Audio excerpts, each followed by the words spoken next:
시청자 여러분 안녕하십니까? 이 삼성과 형제 간 유산 상속 소송에서 이건희 회장이 승소했습니다.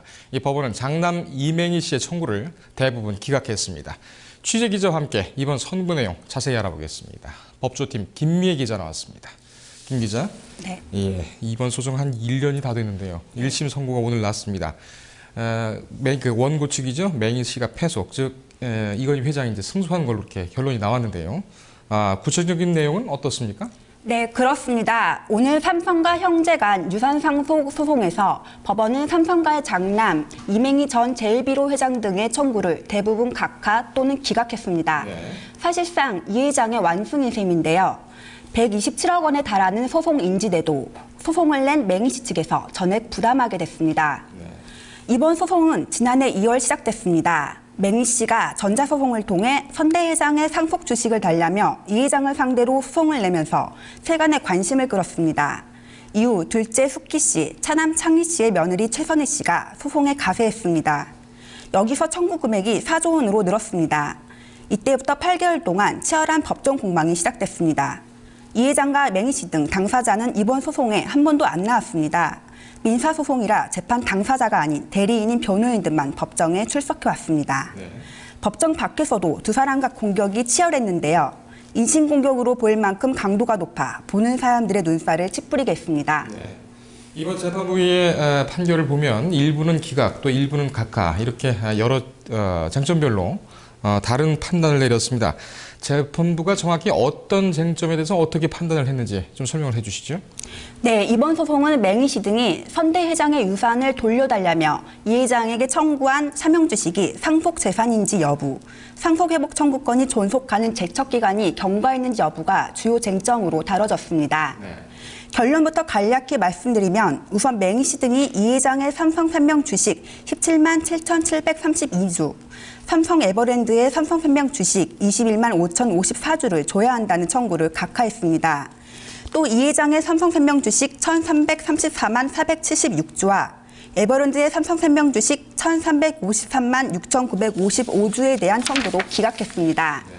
뿐만 아니라 이 회장의 삼성전자 보통주 79만 8,191주와 우선주 4,303주, 이 회장의 이익배당금과 주식매도 대금 3,051억여 원 등에 대한 청구도 기각했습니다.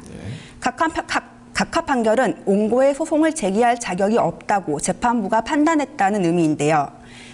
쟁점 중 제척기간이 지났기 때문에 이렇게 판단한 겁니다. 네. 재판부는 상속재산으로 인정되는 삼성생명 50만 주 중 각하한 부분은 법률적 권리행사 기간인 10년이 경과돼 부적합하다 이렇게 설명했습니다. 또 나머지 주식과 배당금은 상속재산이 아니며 혹여 상속재산이라고 하더라도 이 주식과 2008년경 이 회장이 보유하던 주식을 동일한 것으로 평가하기 어렵다며 이 부분에 대한 맹희 씨 측 청구를 기각했습니다. 네. 결국 법원이 이 회장 측의 주장을 모두 받아들인 것입니다. 네. 이건희 회장이 이기면서 경영권이나 이런 문제에 대해서는 변동이 없을 것 같아요. 하지만 그 맹희 씨 측은 패소를 한 만큼 곧 항소를 하겠다 이런 전망도 나오고 있죠. 네, 그동안 재판 과정에서는 맹희 씨 측 청구가 받아들여져 이 회장의 삼성생명 지분이 넘어갈 경우 삼성그룹의 순환투자 구조에 영향을 주지 않을까라는 관측도 나왔습니다. 일단 1심에서 이 회장이 완승함으로써 이번 소송이 삼성그룹 경영권에는 별다른 영향을 미치지 않게 됐습니다.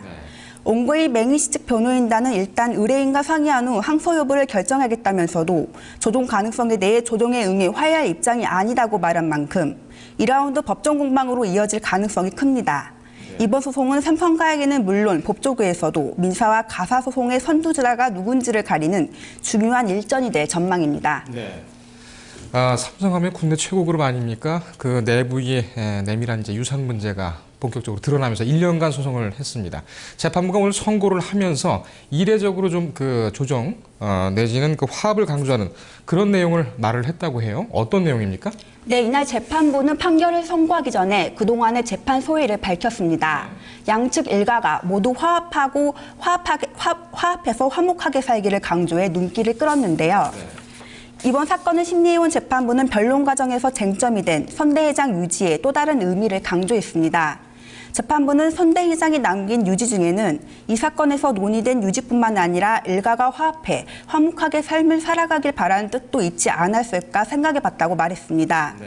그러면서 보통 사람으로 평범한 생각을 갖고 살아가는 1심 재판부로서 이 사건의 진실 혹은 최종적인 결과는 떠나 원고와 피고 일가 모두가 화합해서 함께하길 바란다는 입장을 밝혔습니다. 네. 이번 소송은 소송 기간이 얼마나 오래 진행될지도 관심거리였습니다. 재판부의 집중심리 등으로 본격적인 공방이 시작된 지 8개월 만에 선고가 내려져 예상보다 오래 걸리지는 않았다는 게 법조계 전반의 설명입니다. 네. 또 이번 소송에서 상속된 차명 주식의 실체를 파악하기 위한 맹희 씨 등 형제들의 요청으로 2008년 삼성비자금 특별검사 수사 자료가 법정에서 공개되기도 했습니다. 네. 여러 가지 그 의미 있는 얘기도 있었고 또 의미 있는 자료도 또 발표가 됐었죠. 이 회장과 이맹희 씨는 그 법정 밖에서 서로 인신 공격이라고 할 만큼의 그런 맹렬한 공격을 서로 퍼붓는데 재판부의 이번 그 화합을 강조한 것이 상당히 좀 가슴에 좀 와닿는다 이런 생각이 듭니다. 종국적으로 어떻게 끝날지 이제 계속 관심을 갖고 좀 지켜봐야 되겠습니다. 김 기자 오늘 수고했습니다.